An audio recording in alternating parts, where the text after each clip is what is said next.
what is air pressure? How the air exerts pressure on the surface of the earth in the lesson number 4, that is air pressure. Look here, on the surface of the earth, around the surface, you can see these lines which I have drawn. Now these are the different layers of the earth. These are the different layers of the earth which you can see here. Now the layer of air, these are the layers of air. That means this is your atmosphere. Layer of air surrounding the earth is your atmosphere.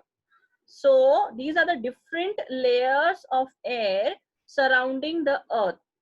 Now the layer which is close to the surface of the earth will have a pressure.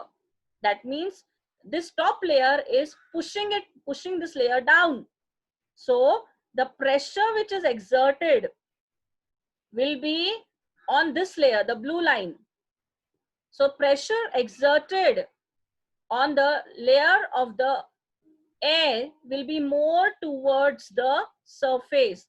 The layer of air which is close to the surface of the earth will exert more pressure. And as you go away from the earth's surface, the pressure becomes less. So air exerts a pressure on the surface of the earth. Air will exert a pressure on the surface of the earth more as compared to these layers which are away from the earth. Here, what happens because of air pressure? Because of air pressure, we will have storms and precipitation. So the two processes, or we can say the two phenomena which will occur because of the air pressure are the storm and precipitation. Now, what do you mean by storm? Storm means a very strong wind. A very strong wind is your storm. And what do you mean by precipitation? Precipitation means, now when you heat water, it converts into steam. Similarly, the water which is there in the oceans and sea, it is converted into water vapor, into steam. This water vapor will rise up in the air in the form of clouds. It will form clouds. And after forming clouds, that water vapor which is there, it condenses over there. It will come in the form of rain down. So condensation means formation of clouds. After that, when it comes down, the water droplets will come in the form of rain. That is precipitation. So you can see on the screen these water droplets which are coming in the form of rain. So the two processes which will occur because of air pressure will be storm and precipitation. As I told you, the pressure of the air on the surface of the earth, there is a pressure of the air on the surface of the earth, but this air pressure is not equal in different regions on the surface of the earth. The air pressure is not equal, not uniform. So the air pressure is not uniform on the surface of the earth. Somewhere the air pressure will be more high, somewhere the air pressure will be low. The air pressure is always, it depends upon the temperature of the region. So let us see ahead. Air pressure keeps on changing from time to time. It changes according to the time. The pressure exerted by the air will change from time to time. Now you understood what do you mean by air pressure. What do you mean by air pressure? The air exerts a pressure. Pressure of the air exerted on the surface of the earth. That is air pressure. Now let us see the factors affecting the air pressure.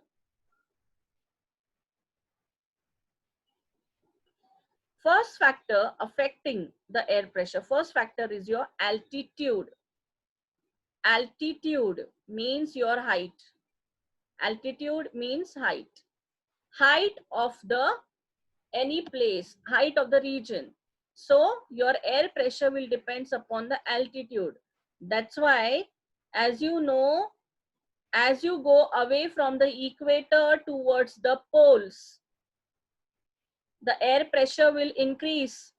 Again, I'll tell you, as you go away from the equator towards the poles, the air pressure increases. Why it increases? Because of the height, because of the altitude. So your first factor is your altitude. Second factor is the temperature of the region. Boys, temperature is related to the rays of the sun, the heat of the sun. Now you can see here, this picture will show you the temperature of the regions. Now when the rays of the sun will fall on the earth, these rays will be straight, or we can say perpendicular towards the equator and slanting towards the poles. So here what will happen near the equator? Heat will be more. That means temperature will rise. So here near the equator, the temperature is more, and towards the poles, the temperature is less. But what do you mean by temperature? Temperature means the content of heat, the capacity, the holding capacity, heat holding capacity. So the content of heat means temperature. Temperature is more towards the equator, and temperature is less towards the poles. Now here you can, third factor which will affect air pressure will be water vapor. Amount of water vapor in the air, that is your third factor. Means how much is the water holding capacity, the water droplets, the vapor, water vapor in the air, how much it can hold. So the third factor which will affect the air is your water vapor, steam. Now look at this. Near the surface of the earth, the dust, the water vapor, and the heavy gases. All these three will be more here. This yellow line, the dust, the water vapor, and the heavy gases. All these three will be more. The content will be more. It will be high. The content will be high in the air. Which content will be high? Dust, water vapor, and heavy gases. That means what? When you go away from the surface of the earth, this content will reduce. It will be less. That means what? The dust will be less, your water vapor will be less, and your heavy gases also will be less as you move away from the surface of the earth. Means air will be pure. There will be no pollution over there. That's why as you move away from the surface of the earth, the dust, water vapor, and heavy gases will reduce. It decreases with the increasing altitude. So as we move higher and higher, see, this is the surface of the earth. As we move higher and higher, air will become thinner and thinner. Means air will become less.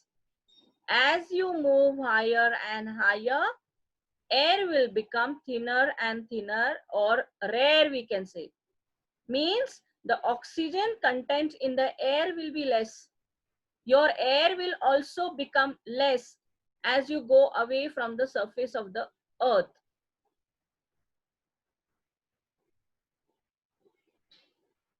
Now, look at this experiment. This is a flying lantern.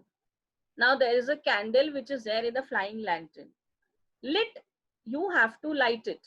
When you light the flying lantern, because of the heat of this candle, there will be a heat. Because of this heat of the candle, the air which is there inside the lantern, the air which is there, it gets heated up. When the air gets heated up in the lantern, the air will become light in weight. And when the air becomes light in weight, the lantern will be lifted up. So you got, I hope the process is clear.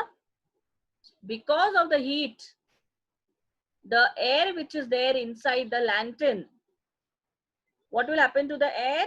It will get heated up. Then the air will become lighter in weight. It will rise high.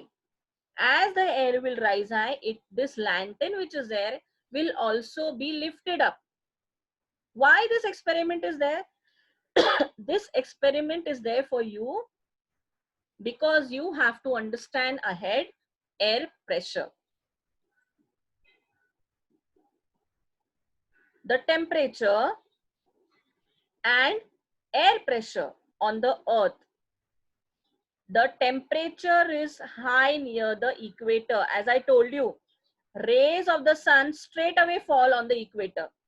They are perpendicular at the equator, rays of the sun. Because of the perpendicular rays, the equator, at the equator, the temperature is high. And here the temperature near the poles, both the poles will be less. Now air pressure is totally opposite. Here the air pressure will be less near the equator. And as you go towards the poles, the air pressure will be high. That means what?